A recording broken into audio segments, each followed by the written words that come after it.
바로 그러면 시작하겠습니다. 저는 이벤트 위브라는 논문을 갖고 왔는데요. 이 논문은 그냥 ACL 2026년에 발표된 그 일반적인 롱텀 다이얼로그 시스템 중에 하나라고 보시면 될 것 같고, 기존 롱텀 다이얼로그 시스템하고 막 크게 달라진 거, 뭐 노벨티가 엄청 있다거나 뭐 그러진 않은데, 일단 기본적으로, 일반적인 롱텀 다이얼로그 시스템들이 대부분 이런 포맷을 조금 따른다는 느낌으로 이 논문 봐주시면 될 것 같습니다. 가장 기본적인 프레임워크가 보통 이런 식으로 구성이 되어 있고, 이 구성에 따라서 보통 롱텀 다이얼로그 뭐 리스폰스 제너레이션이라든지 뭐 이런 것들을 진행을 한다라고 보시면 될 것 같고요. 어, 우선 목차는 다음과 같습니다.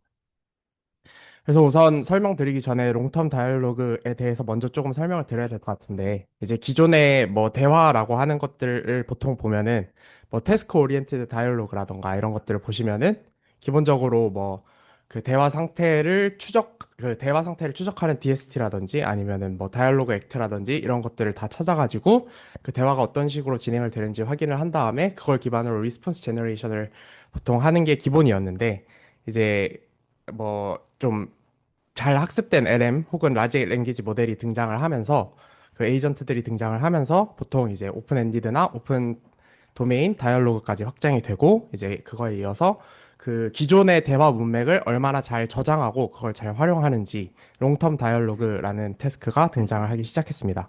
그래서 이 롱텀 다이얼로그를 보시면은 LLM의 등장에 따라서 굉장히 발전이 된 건 맞으나 여전히 그 구조상 한계가 몇 가지 있다라고 논문에서 얘기를 하고 있고요.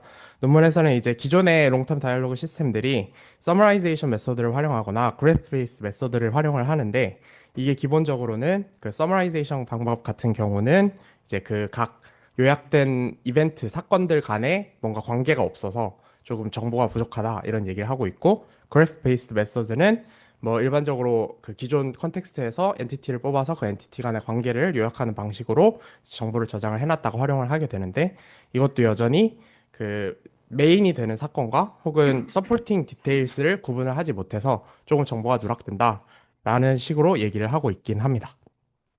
그래서 이 논문에서 가장 중요하게 생각하는 게 이 사건 구조를 어떻게 잘 구조화할 것이냐라는 내용이고요.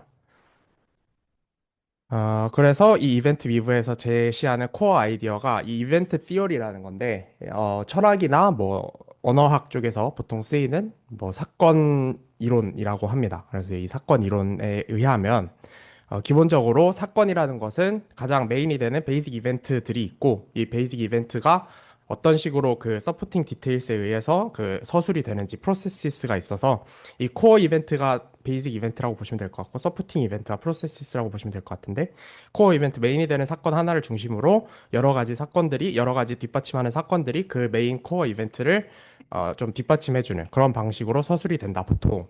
그렇게 해서 이 이벤트 티어리라는 것을 소개를 하고 있습니다. 그래서 이 이벤트 티어리에 따르면 이 논문의 저자들은 코어 이벤트하고 서포팅 이벤트를 적절히 이제 구분을 지어서 그 구조화하는 것이 굉장히 중요하다라고 얘기를 하고 있는 거고요. 그래서 그들의 그, 그 이러한 구조를 잘 관계를 이해를 하고 이제 이렇게 해야만 최종적으로 이제 응답을 생성할 때 좋은 응답을 생성할 수 있다라고 얘기를 하고 있습니다. 그래서 예시를 보시면은 이제 뭐 대화를 나누고는 있는데 뮤직 페스티벌이 다음 주에 열린다. 그래서 저번 시간에는 좀 뭐 문제를 가졌었다. 혹은 뭐 다음 주에 가면은 이번이 내 다섯 번째 방문이다. 뭐 작년에는 기차를 타려고 했는데 너무 늦게 탔었다. 뭐 이런 식으로 쭉 서술이 되어 있는데, 사실 메인 이벤트만 따지고 보면은 다음 주에 뮤직 페스티벌을 가는 게 그냥 코어 이벤트가 되겠죠. 그리고 작년에 뭔가 기차에 늦어서 혹은 뭐 다음 주에 가는 게 뭐 다섯 번째 방문이라는 사실, 뭐 이런 것들이 다 서포팅 이벤트가 되겠고요. 그래서 실제로 LLM이 결국에 생성을 할 때는 이제 이 코어 이벤트만 보는 게 아니라 이 서포팅 이벤트까지 전부 다 확인을 하고 그거에 맞게 적절한 응답을 생성하는 것이 가장 좋다라고 얘기를 하고 있는 겁니다. 그래서 이벤트 위브의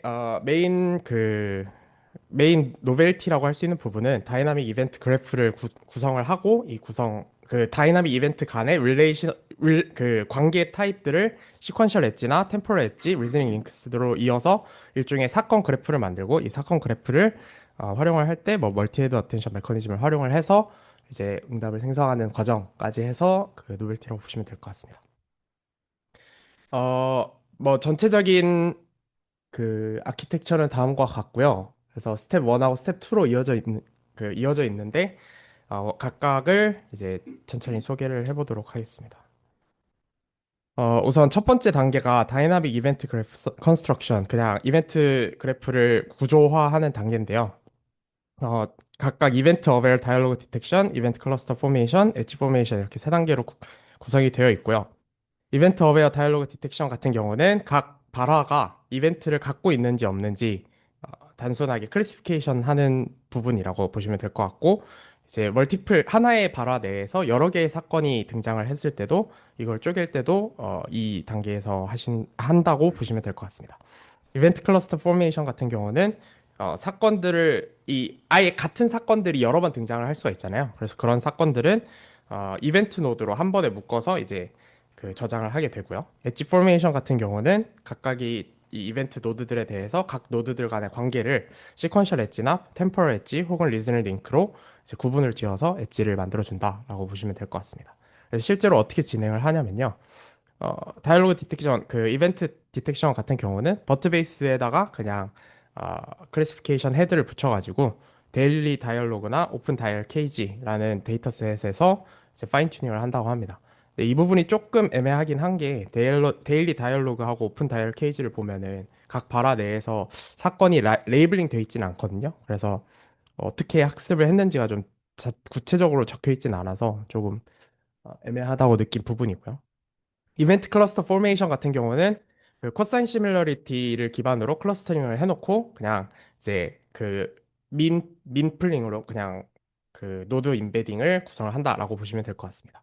그리고 엣지 포메이션 같은 경우는 이제 연속된 발화에서 나온 이벤트들은 시퀀셜하게 묶고, 그리고 그 이벤트 안에 yesterday나 next week이 명시적으로 들어있다라고 하면은 이제 템포럴하게 묶고, 그리고 그 두 노드 사이에 그 인베딩 시밀러리티를 전부 다 계산을 해서 threshold를 넣으면은 리즈닝 링크로 연결을 하는 그런 방식으로 그래프를 구성을 하고 있습니다.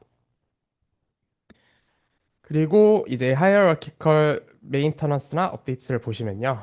어, 이 우선 그림으로 먼저 설명드리면 이제 hierarchical structure를 통해서 조금 그 노드들 이벤트 노드랑 엣지가 다 연결이 돼 있잖아요. 이것들을 전부 좀 높은 차원의 정보로 요약을 하거나 뭐 이런 식으로 이제 좀 묶어서 정보를 저장을 하려는 그런 방식이라고 보시면 될 것 같고, 이제 hierarchical structure 같은 경우는 다이얼로그가 끝날 때마다 뭐 롱텀 다이얼로그다 보니까 각 세션이 있거든요. 그래서 그 세션이 끝날 때마다 서머리 노드를 만들어 놓고 그 서머리 노드를 이제 하이어러키컬하게 기존 이벤트 노드하고 묶는다라고 보시면 될 것 같습니다. 그리고 대화가 진행이 되면서 어 뭔가 이 사건에 뭔가 추가적인 업데이트가 있거나 혹은 그 사건이 변할 때마다 그러한 노드들을 이제 만들어서 추가적으로 하이어러키컬 레이어에 이제 넣어놓고 기존 이벤트가 어떻게 바뀌었는지를 다 저장을 해놓습니다. 그리고 어댑티브 노드 프리저베이션 같은 경우는 강화학습을 좀 통해서 이제 좀 쓸만한 노드가 아니라고 판단되는 이벤트 노드들을 다 이제 프루닝 하는 방식으로 보시면 될 것 같습니다. 그래서 실제로 어떤 식으로 프루닝을 하냐면요. 그 유틸리티 스코어를 계산하게 되는데 이 유틸리티 스코어 같은 경우는 각 노드별로 이제 인포 유니크니스 정보량은 이제 기존 노드에 비해서 새로우면 새로울수록 그 정보가 좀 정보량이 높은 거잖아요. 이제 그래서 기존 다른 노드들과의 인베딩 디스턴스를 구해서 다른 노드들과 얼마나 다른지를 측정하고 그걸 인포 유니크니스로 이제 스코어링을 합니다. 그리고 퓨처 리퍼런스 프롭 같은 경우는 이제 미래에 얼마나 이 이벤트 노드가 사용될지를 측정을 한 건데, 이거는 그냥 단순하게 LSTM 프레딕터를 그냥 학습을 시켜서 예측을 했다고 하고요. 그리고 이 cost of maintaining the node 같은 경우는 이제 해당 노드를 저장하는데 얼마나 비용이 드느냐. 아마도 뭐 그 텍스트 길이라던가 아니면은 뭐 릴레이션 개수라던가 뭐 이런 부분들이 되겠죠. 그래서 이러한 부분들까지 해서 유틸리티 스코어를 계산을 한 이후에 이 유틸리티 스코어를 어, 유틸리티 스코어를 이런 식으로 수식을 만들어 놓은 이후에 람다 1, 람다 2, 람다 3 같은 경우를 이제 강화학습 폴리시 그레디언트를 통해서 학습을 하고 그다음에 유틸리티 스코어를 계산을 해서 이제 이 값이 threshold를 넘지 못하면 프루닝 하는 방식으로 진행을 한다고 합니다.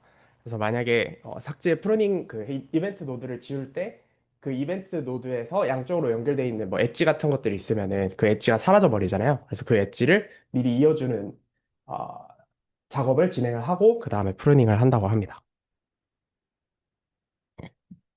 네, 이렇게까지 해서 구성된 그래프, 이벤트 그래프를 이제 실제로 리스폰스 제너레이션에 사용을 하게 되는데요. 그래서 맨 마지막에 나온 쿼리, 그러니까 맨 마지막 사람이 발한 그 퀘스천에 대해서 이제 실제로 이 LLM에 응답을 한다고 할 때 어떤 식으로 그 그래프에서 구조를 가져올지를 보시면은 이제 이 리센시 베이스드 가장 최근에 이제 실제로 발생했던 이벤트가 우선적으로 뽑히고 릴레번스 베이스드는 어, 실제 그 맨 마지막 사람이 발화했던 그 퀘션과 가장 유사한 그 이벤트 노드를 갖고 오게 되고 그래프 스트럭처 같은 경우는 이제 어쨌거나 이게 이벤트 그래프다 보니까 그 페이지 랭크 알고리즘을 활용을 할 수가 있습니다. 그래서 모디파이드 페이지 랭크 알고리즘을 활용을 해서 가장 중요하다고 생각되는 이벤트 노드 위주로 이제 가져오게 된다고 합니다. 그래서 이 것들을 전부 다 이제 합쳐서 스코어링을 해서 탑K 리트리브드 이벤트를 갖고 오게 되고 그다음에 이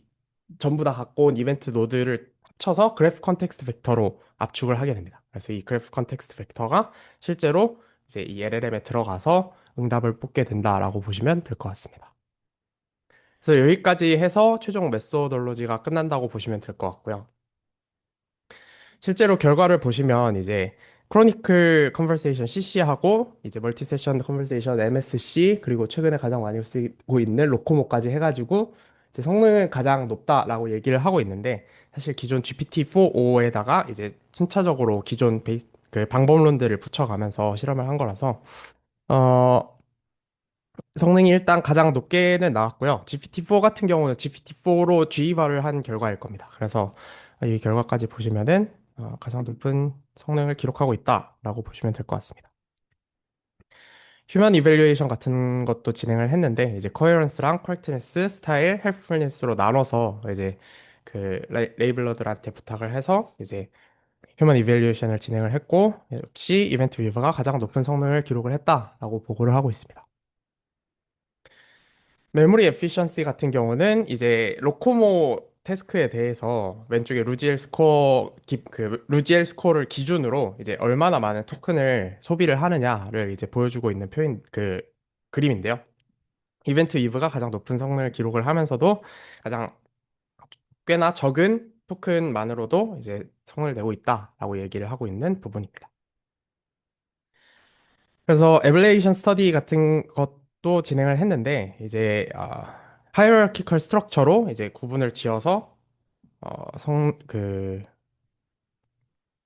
죄송합니다. 하이어라키컬 스트럭처 같은 걸로 이제 구분을 지어서 각 그 레이어별로 구분을 지어서 이제 이벤트를 저장을 해놓은 게 꽤나 높은 성능을 거두는데 도움이 됐다라고 얘기를 하고 있고 그 이벤트 리프레젠테이션 업데이트 같은 경우가 가장 좀 낮게 기여를 한 그 모듈이라고 보시면 될 것 같습니다. 백트래킹 리콜 같은 경우는 이게 이게 기본적으로 그래프 구조에서 이벤트 노드나 아니면 릴레이션 엣지 같은 경우를 그냥 랜덤하게 지우고 나서 이게 얼마나 잘 구성이 그래프가 잘 쫀쫀하게 구성이 되어 있는지를 보기 위해서 일부를 지우고 나서도 응답을 잘 생성하는지를 측정한 결과인데 이벤트 위브가 그 그래프들 이벤트 노드들 사이의 관계가 굉장히 잘 되어 있어서 이거를 삭제를 어느 정도 해도 굉장히 응답을 잘 생성하더라라고 얘기를 하고 있는 부분입니다. 네, 그래서 결론입니다. 이벤트 센트릭 다이나믹 스트럭처링 파라다임을 이제 구성을 해가지고 이벤트 구조 중심의 그래프 구조를 만들고 이걸 기반으로 응답 생성을 할 수 있어서 이벤트 위브가 굉장히 높은 성능을 거두었다라고 얘기를 하고 있고 컴퓨테이셔널 에피션시를 재봐도 그리고 롱텀 스케일러빌리티를 재봐도 굉장히 높은 성능을 기록하고 있다라고 얘기를 하고 있습니다. 네, 여기까지입니다.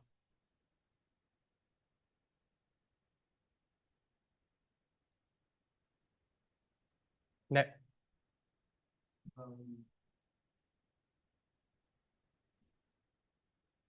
저희 이벤트라는 개념에 대해서 좀 이해를 했는데 네. 일종의 관련 있는 무드를 보면 그냥 이벤트라고 생각하면 맞습니다. 그냥 발화에서 그냥 단순하게 일어난 사건이 있다고 했을 때 그 사건 말 그대로 저희가 뭔가 일어났다라고 인식할 수 있는 그 사건 그냥 단위. 클러스 되게 그쵸.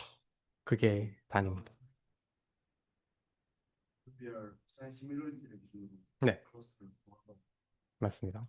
그거의 인부인이 그 클러스터의 인벤이 맞습니다. 그걸 검색해서 나오죠. 맞습니다. 근데 이제 궁금한 것은 실제로 저희 장기 대화를 하면 네, 타임스탬프로 세션이 뭐 종료되고 시간이 변함에 따라서 그래프를 대화가 새로 생기니까 구축을 하잖아. 네, 예를 들어 다이내믹하게 새로 들어올 때마다 구축을 하잖아. 그쵸. 그러면 사실 이게 뭐 이웃한 노드만 보는 게 아니라 그림 보면 끊겨 있는 것도 다 이렇게 해서 이벤트로 묶을 것 같아. 아, 끊겨 있는 것도 묶는다는 게 혹시? 그런 여기 빨간색 코어 이벤트 저거는 따로 묶겠다는 뜻이죠. 아, 사실 이 논문에서 코어 이벤트라고 이렇게 표시를 해놓긴 했는데요. 좀 애매한 게 코어 이벤트랑 서포팅 디테일스를 명시적으로 구분을 해놓지는 않고요. 그냥 얘가 알아서 코어 이벤트를 구분하게끔 바라는 것 같아요. 그래서 네, 그러면 클러스터를 묶을 때 네. 예를 들어 시드 타겟 노드는 좋죠. 사실 노드 아, 인덱스 예, 전체 노드를 기준으로 연결이 안 돼 있어도 저 멀리 있어도 비슷한 말이니까 이벤트가 정확합니다. 그 부분은 조금 문제가 될 수도 있는 부분이긴 합니다. 그래서 그게 이제 첫 번째 궁금증이 그렇다면 사실 이게 누적이니까 네, 이 대화 세션에서 매번 이 구축을 할 때마다 모든 인덱스를 다 봐가지고 하는 건좀 쓰다. 맞습니다. 특히나 이게 롱텀이다 보니까 그래프가 나중에 가면 업데이트하면서 계속 이벤트가 늘어날 텐데 이 부분을 처리하는 내용이 좀 없더라고요. 그냥 프루닝 부분에서 알아서 잘 잘리길 바라는 것 같고.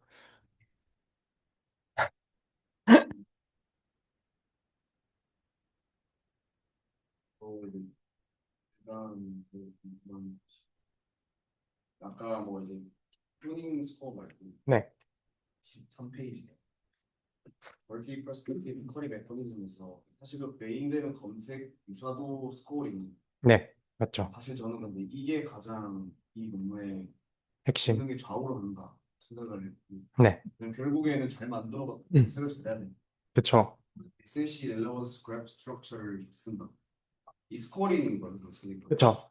근데 이거가 약간 뭐 하이퍼 파라미터로 뭐 W1, W2, W3가 아니고 조합을 짜는 건가 아니면 순수하게 더하는 건가? 제가 기억하기로는 순수하게 더했던 걸로 기억을 하고 있거든요. 그거에 네. 대해서 아니면 사실 relevance 거의 다 하더라고. 내가 음, 가중치에 대해서 하이퍼 파라미터 어블레이션을 했는지. 그거 한번 확인을 해보겠습니다. 이거 하이퍼 파라미터는 자세히 못 봐서. 아마 말씀 주신 대로 릴러번스 베이스가 가장 높아야 되지 않을까 생각이 들긴 합니다. 그리고 그래서 결국에 그래프 컨텍스트 벡터를 만들어서 LLM한테 리스폰스를 시키는데 네. 사실 이게 그럼 오픈 GPT-4 only에 어떻게 쓸수 있죠? 제가 이해한 거는 그냥 컨텍스트 벡터도 그냥 프론트 같은 그냥 이게 이런 블랙박스 API에서 컨텍스트 벡터가 있을 수 있도록 학습을 시켰을 겁니다. 아마, 프로그램 네. 그 부분은 제가, 그러니까 메인 실험에 보면 미니. 리봇 그 뭐야 14페이지에 리봇젠이랑 HAHT랑 다이얼로그 LM도 제가 아, 채팅 그럼, 모델인 거 알아서 GPT-4, 이해를 하겠는데 바닐라. GPT-4에 적용한 이 기법에서는 컨텍스트 벡터를 쓴 게 아니라 또 다르게 그냥 하드하게 탑케이 리트리브를 쓴게 아닌 어, 생각을 하고 근데 제가 논문을 읽은 바에서는 소프트가 맞긴 맞았거든요. 근데 이거 그러면 한번 확인을 해보겠습니다. 이게 제가 예상했을 때는 따로 써있진 않았는데 GPT-4에 그 뭐지 데이터 넣고 학습하는 그 API가 뭐 하나 있었던 걸로 기억을 하긴 하거든요. 근데 그거를 활용했을지 아니면은 말씀 주신 대로 하드 프롬프트를 넣었을지가 조금 지금 기억이 애매해가지고 그건 확인해 보겠습니다. 세 가지 모델을 썼잖아요. 네. 그 Specialized on 뭐 DC, MSC 뭐 그런 게 있어요. 근데 이게 데이터가 다른데 모델이 달라지니까 이게 사실 같은 모델에서 다른 데이터로 스페셜라이즈를 하고 뭐 그런 실험이 있어야 이게 도움이 되고. 그것도 동의하는 부분입니다. 논문에 사실 조금 문제가 많긴 하거든요. 예, 처음에 읽었을 때는 꽤나 괜찮은 베이스라인 구조다라고 생각을 했는데 사실 읽어보면 읽어볼수록 약간 좀 부족한 부분들이 많습니다. 예를 들어서 뭐 아까 말씀드렸다시피 코어 이벤트랑 서포팅 이벤트가 가장 중요하다고 했으면서 그걸 구분하지 않는다는 점이나 아니면 뒤에 보면은 막 수식이랑 본문 산문이 다른 경우도 있었어요. 뭐 에버리지도 뭐 웨이티드 에버리지라고 했다가 그냥 민플링이라고 했다가 약간 막 바뀌고 그런 부분들이 좀 많게 보이긴 해가지고 좀 아쉬움이 느껴지긴 합니다. 도대체.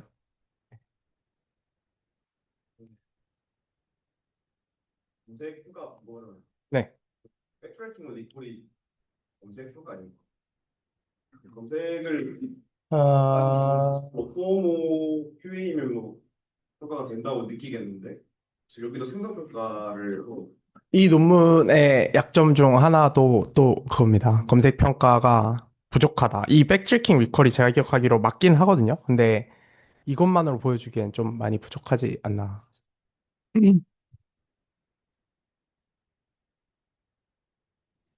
보면 저 예시를 보면 이게 생성 답변이 엄청나게 길어진단 말이에요. 맞죠? 양을 늘렸다. 생성 맥슬랭스를 늘리면 사실 엔그램 블루나 이런 리스포들이 잘 모르는 걸 저희도 확인을 했고 그런 부분에서 대놓고 이제 예시보다 답변이 긴 걸 보여주니까 그런 좀 나름의 트릭을 쓴. 그럴 것 근데 같습니다. 하지만 이 뭐 이벤트로 생각해서 그 그래프를 구축하고 사용하는 방법은 엄청 참고하기 좋은 것 같습니다. 네, 감사합니다.